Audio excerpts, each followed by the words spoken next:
Y una de los grandes interrogantes que tengo desde que estoy en el ambiente del packaging, y por una cuestión también personal, una inquietud personal, fue si realmente existe el packaging sostenible. Desde hace muchos años que estoy tratando de responderme esa pregunta.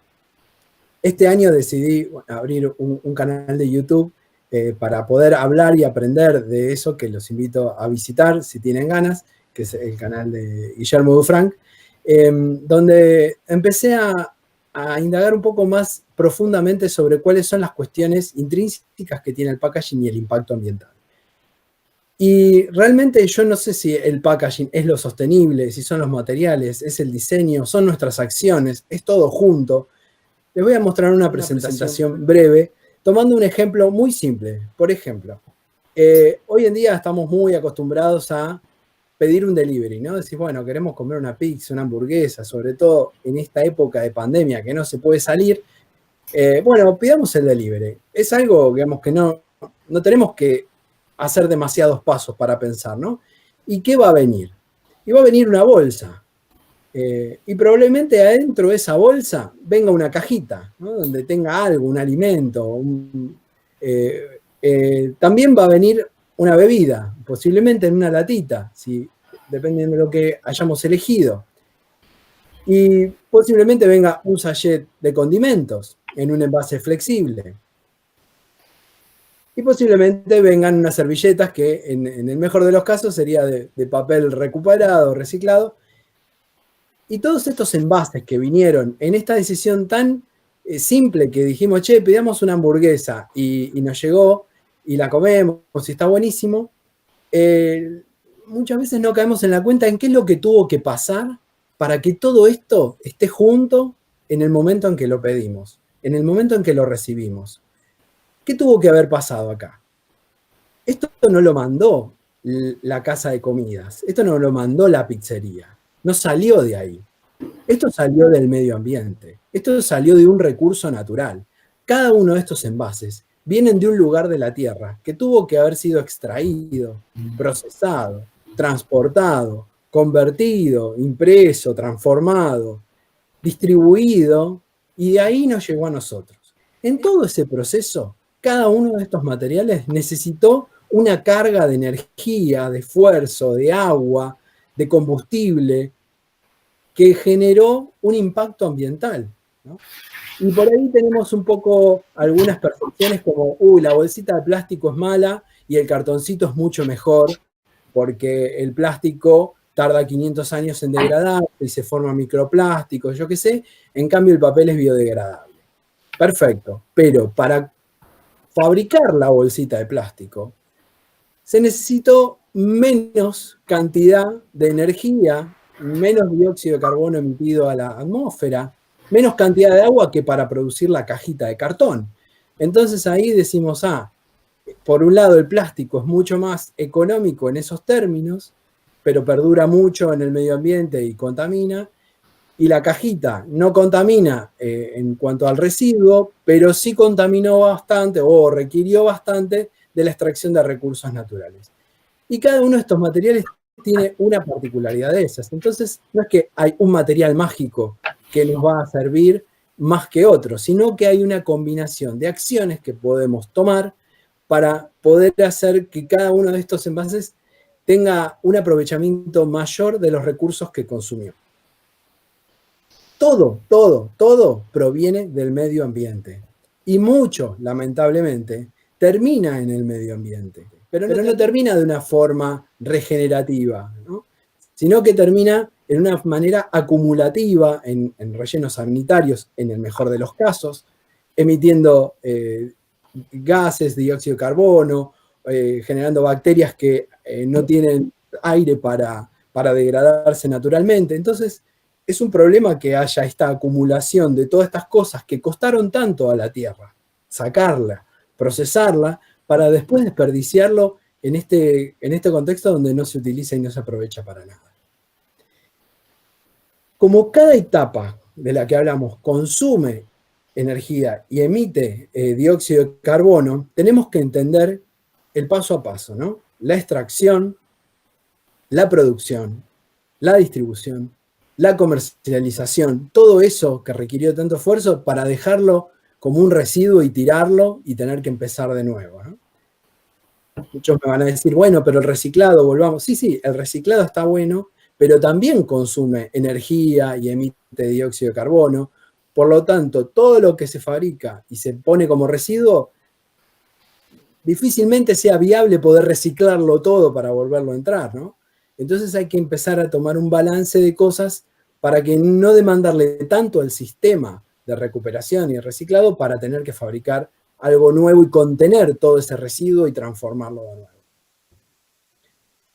Esto que les comentaba, toda la energía que se requiere para fabricar estos productos, que estamos hablando solo del packaging, ni siquiera estamos hablando de lo que es criar animales, sembrar, cosechar los cereales, los vegetales, ni estamos entrando en eso, solamente en el packaging.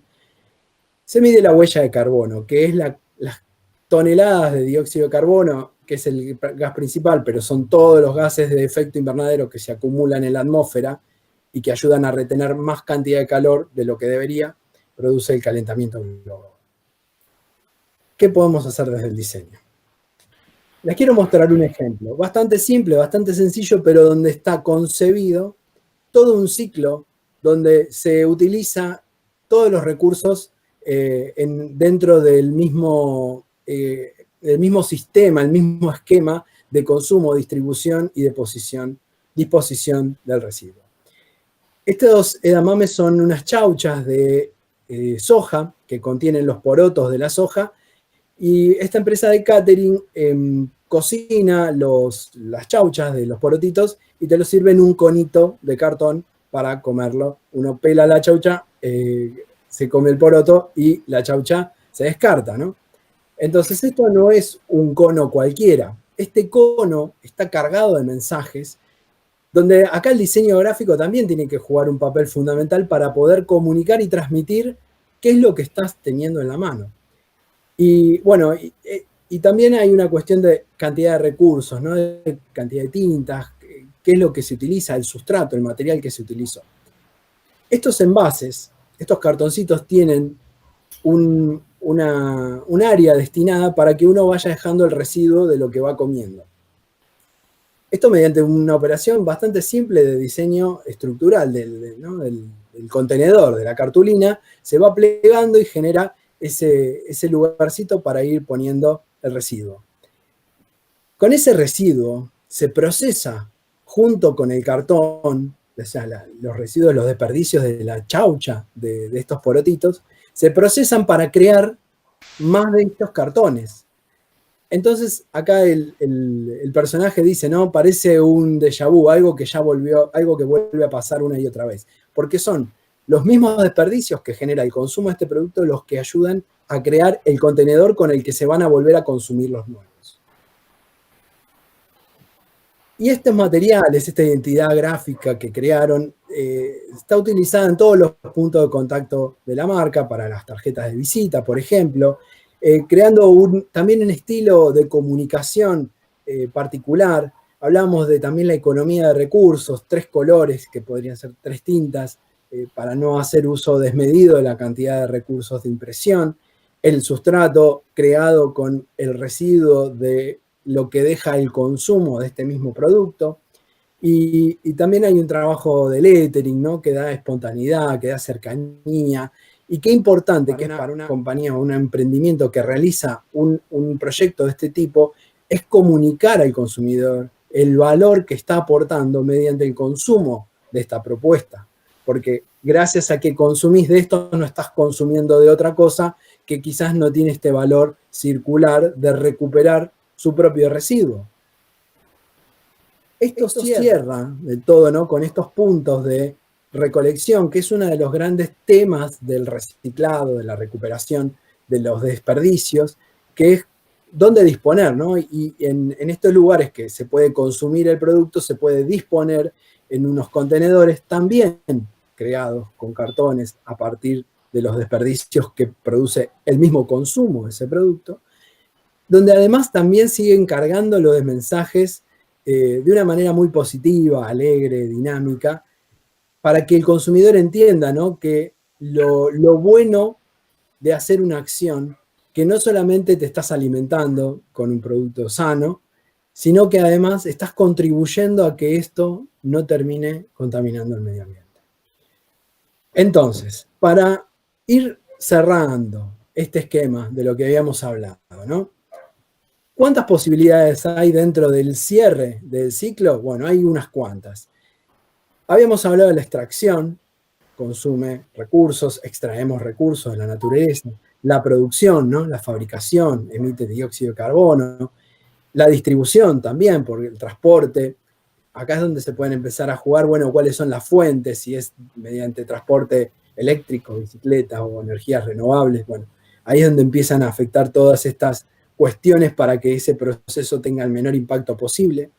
La comercialización, y ahí es cuando la cosa queda en nuestras manos, ¿no? Toda la otra parte está más en manos de la empresa, de la compañía que produce estos alimentos, estos envases, pero después en la comercialización, ahí la responsabilidad es la de los consumidores, es la nuestra. ¿Qué compramos? ¿Qué elegimos? Pensando en qué es lo que vamos a hacer después, con esa latita, bolsa, el sachet, la cajita, eso que nos vino en el delivery. ¿Qué vamos a hacer con todo eso?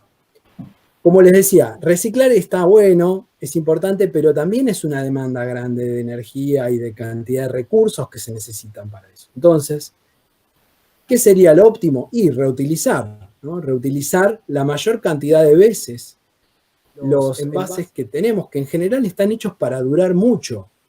El gran beneficio que tiene, por ejemplo, el plástico o el vidrio o el metal es que duran muchísimos años. Por eso tirarlos al medio ambiente es un desperdicio, porque duran y duran y duran y duran. Entonces, si duran, hagámoslos durar, hagámoslos reutilizar. Una vez que no se pueda reutilizar o si ya no es viable reutilizarlo, sí se podría pensar en reciclar o tratarlo como un residuo, pero también hay que tener en cuenta qué tipo de residuo es. Si se puede utilizar para hacer algo nuevo, ya sea en casa y no en industria, o si puede fomentar a hacer un bien, no solamente hacer menos mal, sino hacer un bien a la naturaleza. Y les recomiendo que se queden hasta el final, que Inés va a contar una manera muy interesante y muy potente de cómo tratar los residuos para que no sean un desperdicio, sino que sean un nutriente. Entonces, como diseñadores, a pensar, a ayudar a pensar sistemas combinados de optimización de recursos y de materiales para no dañar al medio ambiente.